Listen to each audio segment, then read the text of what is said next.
Hey guys, this is John. Had an unexpected issue happen with my furnace. Um, Now, if you're unfamiliar with any of this, just call a professional. But I'm pretty familiar with it. I've worked on my own furnace quite a few times. It can save a lot of money. But I'm going to go over what happened and show you how to troubleshoot some of the easy fix stuff that your furnace can go through that you can easily fix. Now the main board down there, if that goes bad, that's easy to replace. That capacitor for the motor, for the blower motor, that's easy to replace. The blower motor is a little more in detail. You have to move that circuit board out of the way and then slide the whole blower motor out. Then you also got to make sure it's aligned properly with the impeller. I just had that impeller replaced probably a few months ago. In the winter time it went out. But I'll go over real quick some of the things that happened. So to give a quick rundown, and I'm sure some HVAC guys might jump in here and be critical of what I have to say, but I'm going to make it as simple as possible. When you go to your thermostat and you turn on the heat, what normally happens is your furnace has 110, like I got a plug here. Some people have a switch. And that supplies power to that main board. And it also, your thermostat sends a signal through that, usually one of these, like this brown wire here, that signals that you want heat. And what happens is that board sends a signal up to, well, for mine, it does a little diagnostic test.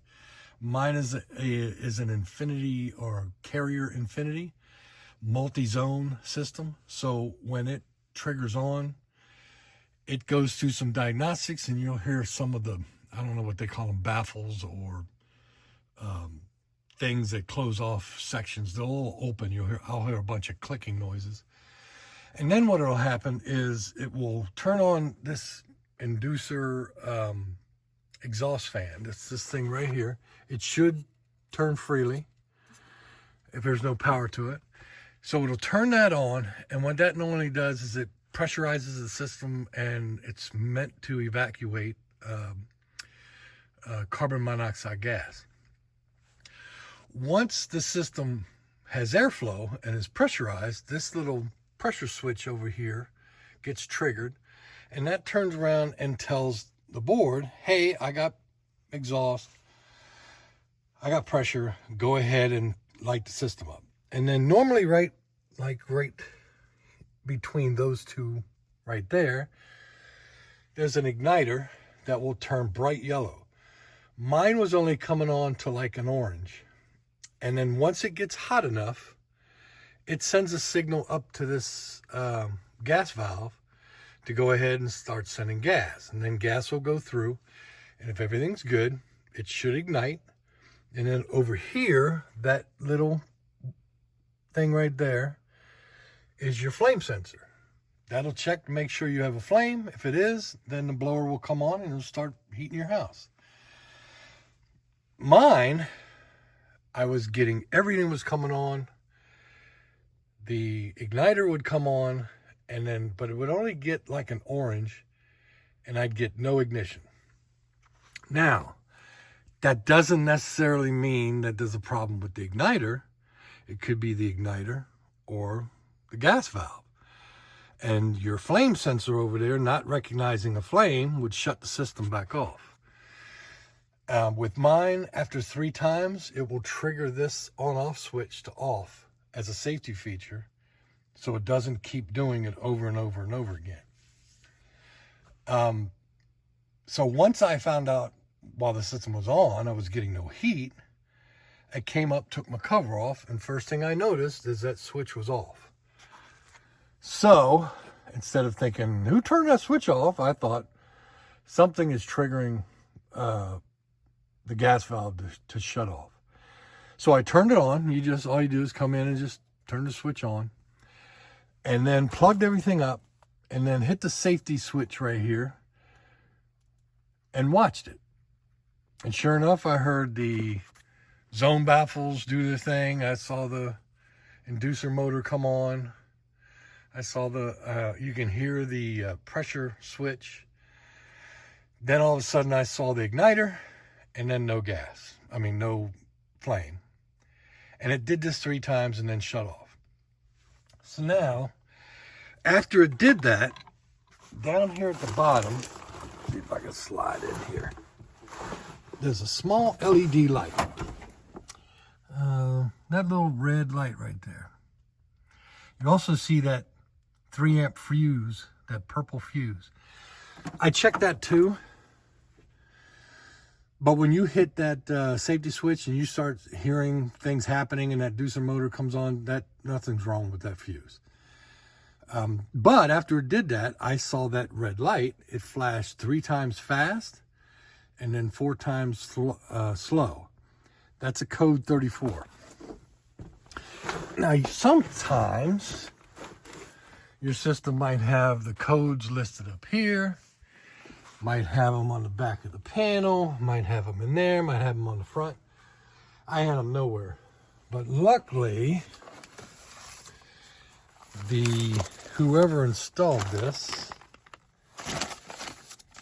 left the book. And in the book, let's go through this because it's been here quite some time.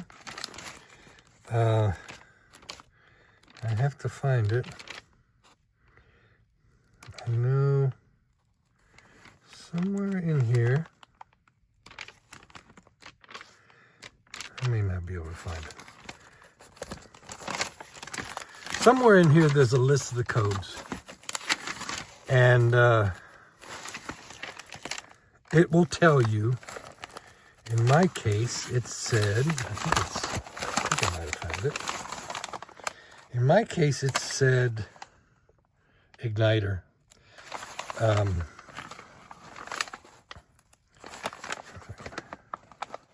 was hoping I'd get lucky and find it real quick without having to go through everything and taking too long. But let me see.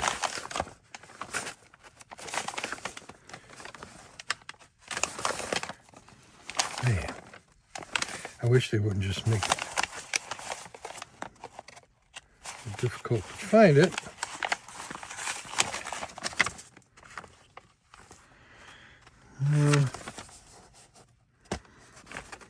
I can't remember the exact code.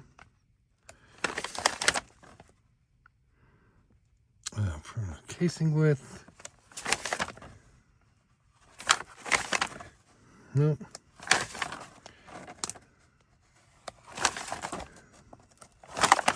It's in here somewhere. Maybe it's on this back side.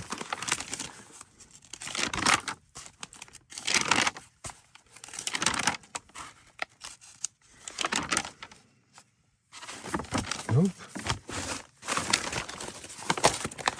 Installation instructions. I mean, this system is probably about maybe 15, 18 years old. I think it was installed in 2008. Yeah. I don't know where it's at, but it's in one of these books. If you're lucky enough to have the book, whoever installed your system, they should have left you the book. You should have those codes in it, and it will give you an idea of what's wrong. Mine was a code 34, and that said igniter something. So, of course, Carrier being the people that they are, this is the old igniter. See how the ends kind of tore up? If I can get that to focus. And here's the new igniter, looking all pretty. This thing goes all the way up into the front up here, and then it slides into a groove, and then a screw goes in, and then it plugs into that cable right there. I'm going to go ahead and hook it up, and then we'll run a test and see if it fixes my problem. All right. If you can see right up in there, I don't know if you can see the igniter, but that's how it goes in. And it's right, still a little tip of it sticking up. So I got it plugged in. We're gonna hold down this switch and see what we get.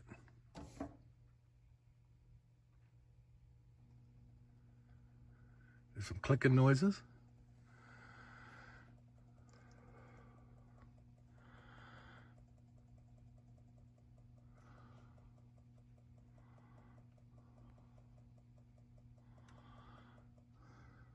That's done. Should see the inducer motor come on. There it goes. Press the switch. And I should start seeing a glow.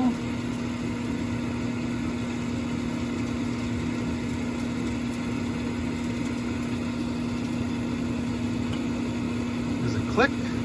There's a glow. Bright yellow.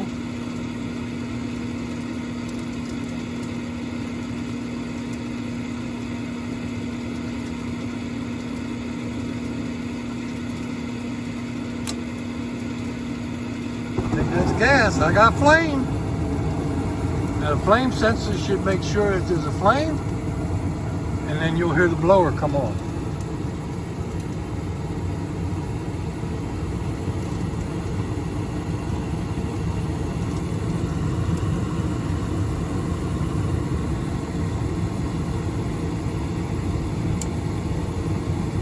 There goes the blower. We are good to go. I'm gonna go ahead and pull my finger off of this, so shut it down.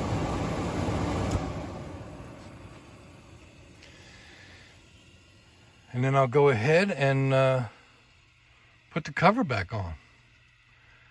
That's it. That was a $30 part through Amazon. I tried to buy it locally. They gave me a universal igniter. It wouldn't work for this. It was $60. It was twice the cost. But, so I got it off Amazon. Supposed to be overnight. And of course, Amazon failed delivery again. So we had to wait a second day. I ordered a new pressure switch. Should come in later today. I'm just going to keep it. Like over there, there's a new impeller and a new motor for this blower. I just got to make sure that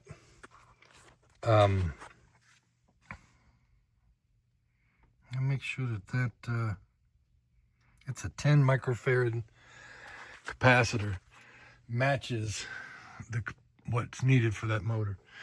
That motor is supposed to be a direct replacement. This motor here, the guy said, the last text said it was getting kind of old. It was pulling like 9 amps. That over there only pulls like 2.5 amps.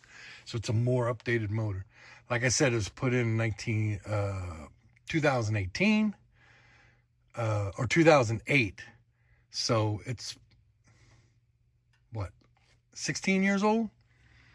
But as these parts, that part, the gas valve, the igniter, the flame sensor, the capacitor, the motor, even that board, all of this, and that even that power converter right there, all of that can be easily changed. The motor, of course, the motor and the impeller is a little more difficult, but you have the power to change all that. It's not that difficult.